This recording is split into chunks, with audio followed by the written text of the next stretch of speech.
Spirituality and premonition में आपका स्वागत है। हरे कृष्णा। दोस्तों, आज फिर एक सच्ची घटना आपके सामने प्रस्तुत कर रही हूँ। पात्रों के नाम बदल दिए गए हैं। छाया एक हाउसवाइफ थी। हमारे क्षेत्र में ही वो अपनी फैमिली के साथ रहती थी। मुझे किसी ने बताया था कि इनके परिवार में बड़ा कलेश रहता है। रोज झगड़े, मारपीट, गाली गलौज, आस पड़ोस, रिश्तेदार सभी जानते थे। छाया स्वाभिमानी लड़की थी, पढ़ी लिखी, पोस्ट ग्रेजुएट थी। एक ही बेटी होने के कारण उसके पिता नंदलाल छाया पर जान छिड़कते थे। छाया का पति प्राइवेट नौकरी पर था, पढ़ा लिखा था, लेकिन छाया की कभी इज्जत नहीं करता था। इसी कलेश में 2 बेटे और एक बेटी का जन्म हुआ, लेकिन छाया बहुत ही दुखी रहती थी। उसने अपने माँ से कई बार कहा था कि माँ, मैं इस व्यक्ति के साथ नहीं चल पाऊंगी। इस घर में बड़ी बंदिशें हैं, घर के बाहर नहीं जाने देते, किसी से बात नहीं करने देते। मायके जाओ तो ये साथ जाएगा और साथ ही वापस लाएगा। छाया को कई लोगों ने मुझसे संपर्क करने को कहा था, लेकिन वो स्वयं कभी भी हिम्मत नहीं कर सकी। और एक दिन अचानक मार्केट में आकाश गारमेंट्स के पास उसकी मुझसे मुलाकात हो गई। पति और बच्चे साथ में थे। अच्छा, जब पति और बच्चे दुकान से सामान लेने लगे तो उसी बीच मैंने भी वहां खड़े होकर चुपके से उसका फोन नंबर मांगा और फिर मैं आगे बढ़ गई। दूसरे दिन मैंने दिन में उसे फोन किया तो उसने दिल खोलकर अपनी सारी परेशानियों को मेरे सामने रखा। वो बोली कि दीदी, मेरा कोई भी नहीं है, मैं बिल्कुल अकेली हूँ और 2 वर्ष पूर्व पिता की डेथ हो चुकी है। जब तक वो जिंदा थे मुझे इतना डर नहीं लगता था, लेकिन जब से वो गए हैं मैं बिल्कुल अकेली पड़ गई हूँ। मैंने कहा, अरे तेरे 2 भाई हैं तो क्यों डरती है और अपने भाइयों से अपना दुख शेयर क्यों नहीं करती? तो उसके बाद तो वो जोर जोर से रोने लगी कि मेरे भाइयों को मेरे दुख से कोई मतलब नहीं है। उसने कहा, 6 माह पहले मैं एक बार देवेश के तानों से और मारपीट से आहत होकर मैंने अपनी पड़ोसन से टैक्सी बुक करवा कर और मैं अकेले अपने भाई के पास गाजियाबाद चली गई। तो वहां भाभी का मुझे देखते ही मूड खराब हो गया और उसने भाई को ऐसी आंख दिखाई कि भाई मेरी बात सुनने के बाद घर से बाहर चला गया और देर रात 11 बजे घर आया। भाभी ने खाना तो दे दिया लेकिन बात तक नहीं की। उसके बाद भाई ने सुबह मुझसे बात की और कहा कि यार, तू कितनी निर्दयी है तू कि अपने 3 बच्चे छोड़कर तू यहाँ भाग कर आ गई। तो उसने कहा, मुझे बड़ी शर्मिंदगी महसूस हुई और उसके बाद ही मैंने भाई भाभी दोनों को हाथ जोड़कर माफी मांगी और उन्हीं कपड़ों में स्वयं बस पकड़कर दिल्ली आ गई। उस दिन मुझे देवेश ने बच्चों के सामने बहुत पीटा। फिर मुझे रह रहकर याद आया कि एक बार मेरे पापा अपने ऑफिस के काम से दिल्ली आए थे और मेरे घर पर भी आए थे। वो स्वीट्स और फ्रूट्स लेकर आए थे। तो देवेश ने उनके लाए सामान की बड़ी हंसी उड़ाई थी कि किन कंगले, घटिया और मनहूस लोगों से मेरा पाला पड़ गया। इस बुड्ढे को ये तक नहीं पता कि बेटी के घर कैसे जाया जाता है और जिस दिन मेरी बेटी का विवाह होगा तो तेरे घर वालों को दिखाऊंगा कि बेटी को कैसे भेजा जाता है ससुराल। समझी कि नहीं? शाम को जब पापा वापस आए तो उन्होंने कहा कि मुझे आज रात की ट्रेन से ही घर जाना होगा।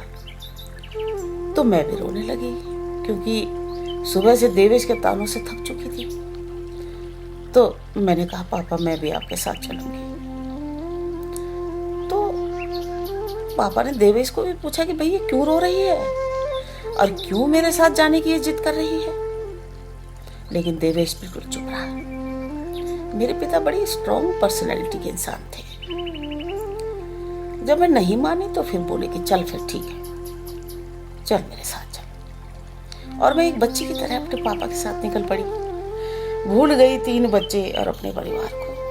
अब ट्रेन में भी पापा के कंधे से लगकर रोती रही, लेकिन फिर भी मैंने पापा को कुछ नहीं बताया। पापा ने बार बार पूछा कि बेटा तुझे कोई दिक्कत है तो मुझे बता, मैं पुलिस कंप्लेंट करूंगा, तुझे न्याय दिलवाऊंगा बेटा।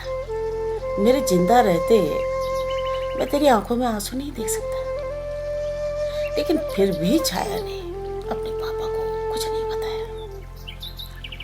2 दिन वो अपने माँ बाबूजी के साथ रही थी। तीसरे दिन पापा ने टैक्सी करके वापस भिजवाया था।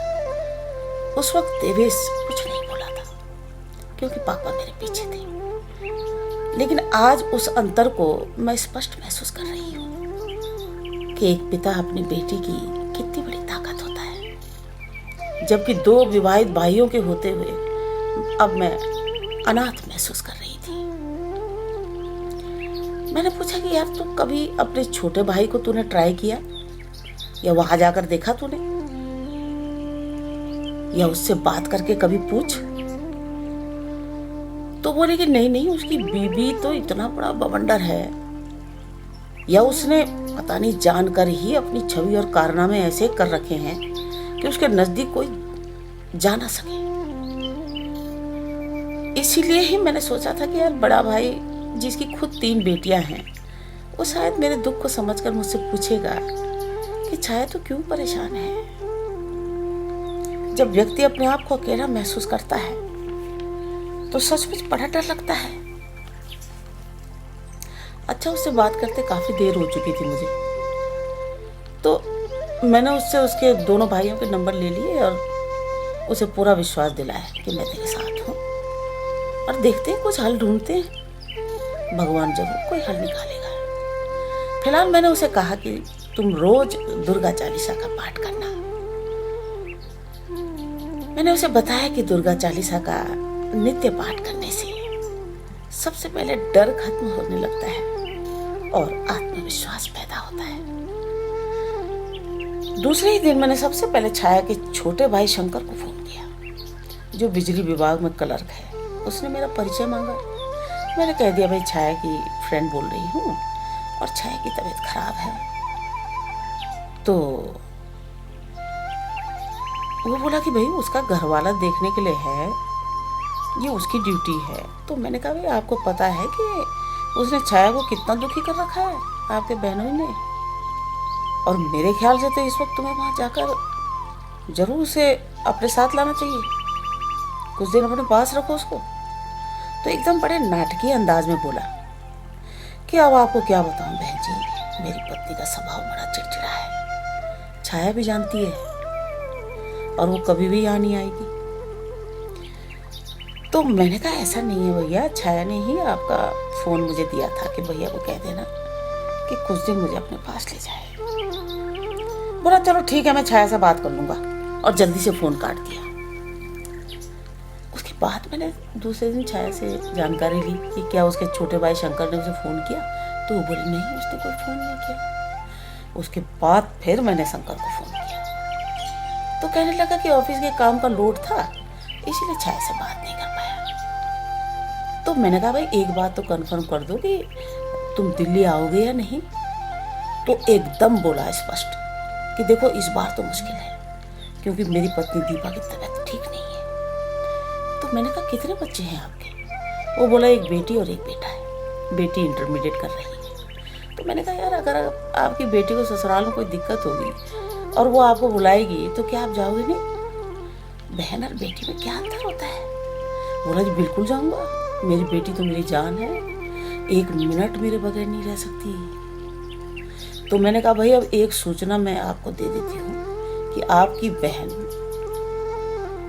कुछ समय पहले छाया जो है बड़ी परेशान होकर आपके बड़े भाई के पास टैक्सी करके चली गई थी घर छोड़ के। तो वहां जाके मैंने कहा आपकी भाभी ने मुंह फुला लिया था। छाया जब परेशान होकर रो रही थी और भाई तो उसी वक्त घर से बाहर चला गया और रात को 11 बजे घर आया और सुबह उठते ही उसने छाया को खरी खोटी और उपदेश सुनाया। और फिर छाया निराश होकर उन्हीं कपड़ों में बस स्टॉप पर लोगों से पूछ पूछ कर दिल्ली के लिए बस लेकर बैठ गई।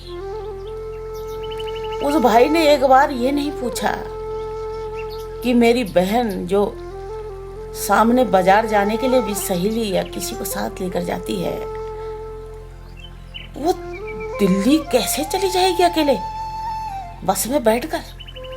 उसने कोई खबर नहीं ली। और छाया जब अपने घर पहुंची पूछ पूछ कर, तो पति ने उसे बहुत पीटा था। तो फिर वो एकदम बोला छोटा भाई कि बड़े भाई साहब ने बड़ी गलती की है, और जरूर भाभी ने उसे आंख दिखाई होगी, वो तो जोरू का गुलाम है, इसीलिए साला देखो डर के मारे घर से भाग गया और रात को 11 बजे आया। उसके बाद मैंने कहा कि भाई तू किस मुंह से अपने भाई की बुराई कर रहा है, और तू खुद है क्या ये देख। जैसे ही मैंने तू तड़ाक से बात की तू पागल हो गया। बोला आपको छाया की फ्रेंड जानकर मैं कुछ नहीं बोला हूँ, अगर कोई और होता तो दिन में तारे दिखा देता। तो मैंने भी कह दिया कि बेटा तारे कौन देखेगा, ये तुझे बहुत जल्दी पता लगेगा, और तुझे बहुत जल्दी दिल्ली आना पड़ेगा, पुलिस वाले तुझे खुद बुलाएंगे। और इतना कह के मैंने उसका फोन काट दिया। उसके बाद मैंने छाया के बड़े भाई को फोन किया कि छाया की तबीयत खराब है, उसके साथ देवेश का व्यवहार बहुत खराब चल रहा है, आप उसे अपने पास बुला लेते तो ठीक रहता। तो वो तो एकदम चिल्लाने लगा कि भाई आप कौन हैं, आपको क्या पड़ी हुई है, और मैंने कोई ठेका नहीं ले रखा है छाया का। अरे लड़की की शादी के बाद उसकी दुख बीमारी उसका घरवाला उसके सास ससुर देखेंगे, भाई हमारा क्या काम। अच्छा उस बड़े भाई सुरेश की 3 बेटी और 1 बेटा है, और अपनी उसकी परचून की अच्छी खासी दुकान है, खूब चलती है। बड़ी बेटी 20 वर्ष की है, उसकी शादी के लिए भी अब दौड़ भाग कर रहा है, और अपनी बेटियों से बहुत ही ज्यादा अटैच है। तो मैंने कहा एक बात बताओ सुरेश जी, शादी के बाद अगर अपनी आपकी बेटी को कभी कोई दिक्कत हो गई तो उसको मदद करेंगे या नहीं। तो बोला अरे क्यों नहीं, आखिर मेरी बेटी है। तो मैंने कहा यार एक बात बताओ कि छाया फिर तेरी क्या लगती है। उसके बाद वो भी तू तड़ाक सुनते ही पागल हो गया, और इस तरह से भड़का कि घटिया बातें करने लगा।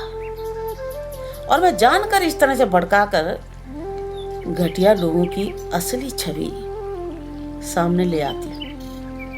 मैंने उसे कहा भाई इतनी जोश में होश खोने की जरूरत नहीं है, और थोड़ी देर तू आंख बंद करके सोच कि जैसे नंदलाल जी अपनी बेटी छाया को छोड़कर चले गए, जिस दिन तू इस दुनिया से जाएगा तो तेरी बेटियों का भी यही हाल होगा जो तुम दोनों निकम्मे भाइयों ने अपनी बहन छाया का कर रखा है।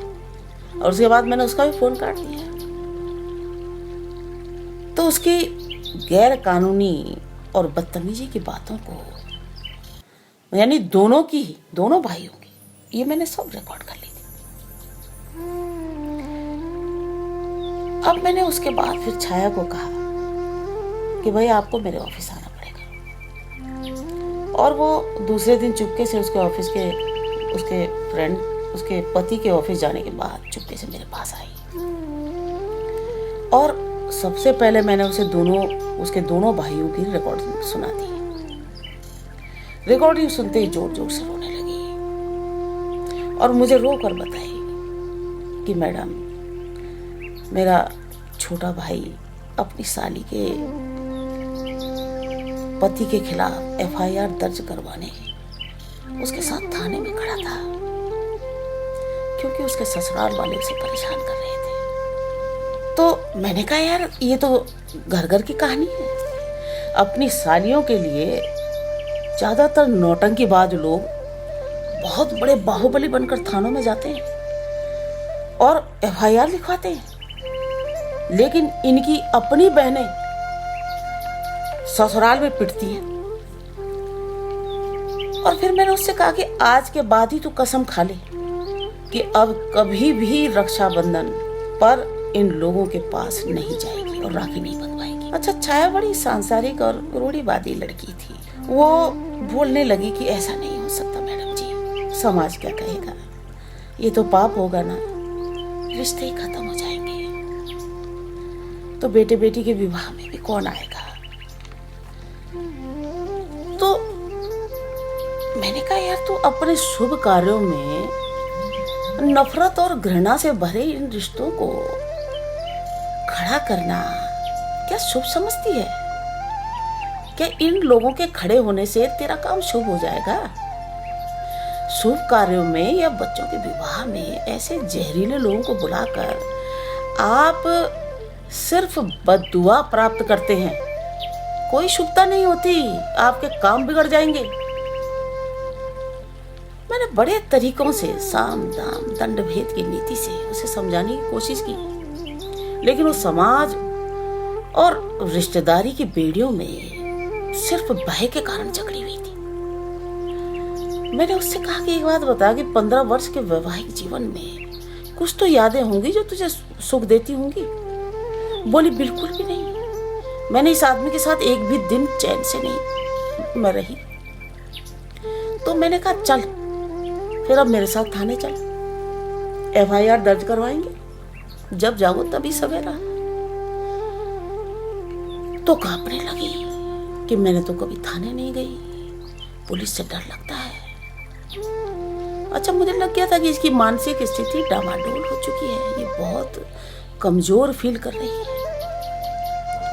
उसके बाद मैंने फिर महिला आयोग का हेल्पलाइन नंबर मिलाकर उनसे छाया की बात करवा दी और बता दिया कि बड़े तरीके और समझदारी से इस केस को दर्ज करना होगा।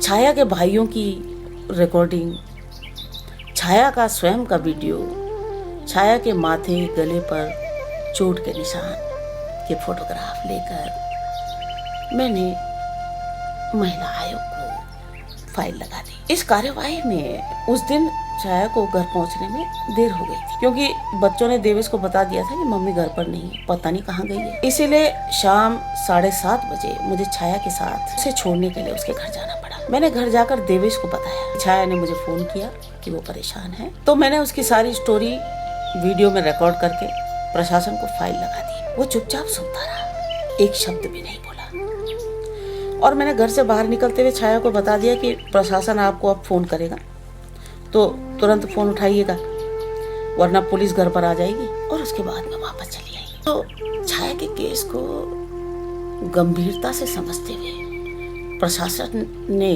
बड़ी समझदारी से केस को हैंडल किया। छाया के भाइयों को भी दिल्ली बुलाया गया और उन पर भी कार्रवाई की गई। कार्यालय के कार्रवाई के बाद से ही देवेश के साथ कड़ी पूछताछ, और जब कार्रवाई होने लगी तो उसके अंदर बड़ा परिवर्तन आने लगा। इसके बाद कभी भी देवेश ने छाया के साथ मारपीट या गाली गलौज नहीं की। 3 वर्ष हो चुके हैं। अब छाया के दोनों भाई रक्षाबंधन पर छाया के पास आते हैं। छाया के शांत और केयरिंग नेचर को देखते हुए मैंने उसे छोटे बच्चों के क्रच खोलने की सलाह दी।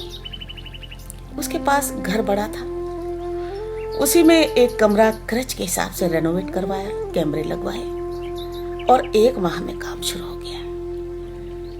देखते देखते छाया के सुंदर स्वभाव ने लोगों का दिल जीत लिया। और अब यह हाल है कि वर्किंग मदर्स के अलावा भी महिलाएं कभी मॉल में जब शॉपिंग वगैरह के लिए जाती हैं तो 1-2 घंटे के लिए छाया के पास छोड़ जाती हैं। बड़ी अच्छी कमाई हो रही है। आत्मनिर्भर बनते ही छाया के व्यक्तित्व में आत्मविश्वास और बड़ा जोरदार बदलाव आया। अब केस भी खत्म हो चुका है, दोनों ने कॉम्प्रोमाइज कर लिया था। अब देवेश भी छाया की बड़ी केयर करता है। 3 वर्ष गुजर गए। हाल ही में हरिहर मंदिर में एकादशी में मैंने उसे देखा तो ठाकुर जी के सामने आंखों में आंसू भरे खड़ी थी। मुझे देखते ही मेरे गले से लग गई। मैंने पूछा क्या बात हो रही थी ठाकुर जी से, तो बोली मैडम समय बड़ा कीमती है, कभी वापस नहीं आता। मैं अब कई बार अपने अंदर झांकती हूँ कि पोस्ट ग्रेजुएट होने के बाद भी मैंने कभी स्वयं का आकलन नहीं किया। घर के फसादों में कभी फुर्सत ही नहीं मिली कि कभी अकेले बैठकर अपने आप को जानूं, अपने आप को समझूं। और अब दिल भर भर के आता है कि क्यों 15 वर्ष अपमान और घुटन में जिए मैंने। हर बार समाज की चिंता, बच्चों की चिंता, माँ बाप की इज्जत की चिंता को लेकर मैं इतनी कमजोर पड़ गई कि हर कोई मुझे दया की दृष्टि से देखने लगा। और अब लगता है कि आप मुझे पहले मिल जाती तो मैं आज आत्मनिर्भर और सम्मान से जी रही होती। लेकिन डर इतना हावी था कि इस कुएं से बाहर निकलने की हिम्मत ही नहीं हुई। तो मैंने कहा, भाई क्यों करते हो इतनी चिंता तुम लोग? ये समाज आपको रोटी देता है क्या? आदमी के अत्याचारों से तंग होकर मायके जाओ तो ताने। बताओ, बाप के यहाँ पाकर बैठ गई है बेशर्म कहेंगी। आदमी मर जाए तो मायके ससुराल सब जगह ताने, मनहूस है, डायन है। तो ये समाज तो आपको कैसे भी नहीं जीने देगा। इसकी बस एक ही तोड़ है कि आत्मनिर्भर बनो, घर से बाहर निकलो, किसी पर आश्रित मत रहो, पंख फैलाओ, उड़ो और अपनी मंजिल पर पहुंचो। सभी बेटियों से मेरा यही कहना है कि स्वाभिमान से जियो। शिक्षित बेटियों के लिए तो रोजगार की कमी ही नहीं है। अब तो ऑनलाइन बड़े रोजगार हैं। दूसरी तरफ ऐसे कई रोजगार हैं जिसमें किसी डिग्री, डिप्लोमा की कोई जरूरत नहीं पड़ती है। अगर पति सहयोग न करे तो अपने पिता और भाइयों से सहयोग लें, और सरकार भी सहयोग करती है। आप काम करने वाले तो बने। अगर मायके से कोई सपोर्ट नहीं मिलती तो वहां से संपर्क एकदम खत्म कर दें। जो भाई अपनी बहन के लिए न लड़ सकें, ऐसे भाइयों को राखी बांधने का कोई औचित्य नहीं है। इसमें अगर आपकी बदनामी होती है तो उनकी भी बदनामी होती है। जिन घरों में बहनों का आना जाना बंद हो जाता है वो धीरे धीरे शमशान का रूप ले लेते हैं। आत्मनिर्भर बनो। अपने पति के रोजगार और हिसाब किताब की पूरी जानकारी रखो। बैंक जाओ, पोस्ट ऑफिस जाओ, घर के सामान खुद लेने जाओ। धक्के लगेंगे, ठोकर लगेंगी, कोई बात नहीं, सीख मिलेगी। जागरूक रहो, क्योंकि मृत्यु का कुछ भी पता नहीं है, ये कभी भी आ सकती है। और जो पत्नियां सिर्फ पति पर आश्रित रहती हैं वो अचानक पति के मर जाने पर पूरी तरह बिखर जाती हैं, और पति के मरने के बाद उन्हें रिश्तेदार और देवर लूट कर खा जाते हैं। इसीलिए आजकल समझदार पति अपनी पत्नी और बच्चों के भविष्य को सुरक्षित करने के लिए अपने जीते जी पत्नी को आत्मनिर्भर बनाकर हर परिस्थिति का सामना करने के लिए मजबूत बनाकर रखते हैं। Thank you.